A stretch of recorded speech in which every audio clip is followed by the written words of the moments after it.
friend eh, para mapasaya mo ulit si Boss Yami. Ito lang gagawin natin. Bibigay mo sa kanya yung 3 P. Oh. Ano yan? Mga regalo.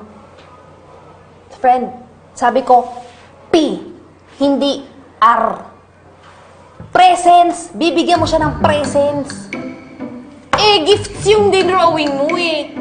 Alex, ang synonym ng gifts, presents, hindi presents. Presents. Pareho din yun, no? Basta yun yung unang P. Kailangan nandiyan ka palagi para sa kanya. Sa tabi niya, ganun.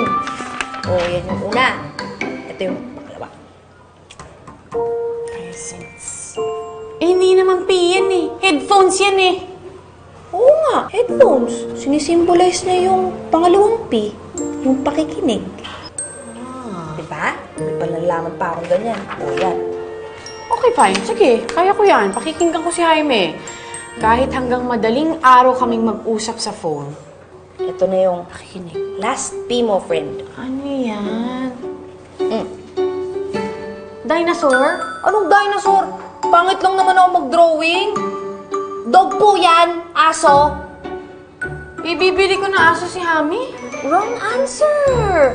Ikaw ang magiging aso niya, friend. Bihira naman, Alex. Oh, seryoso na. Seryoso nga rin ako. Kasi di ba ang dog considered siya as man's best friend? So yun yung huling pinaibibigay mo sa kanya. Pagkakaibigan. Kasi more than anything, yun ang kailangan niya.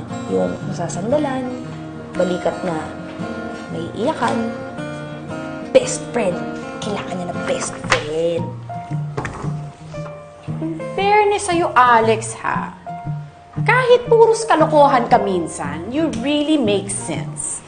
Salamat, friendship. You're welcome.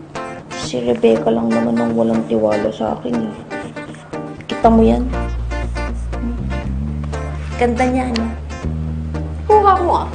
Kuha ko, di ba, yung mata niyang ganon?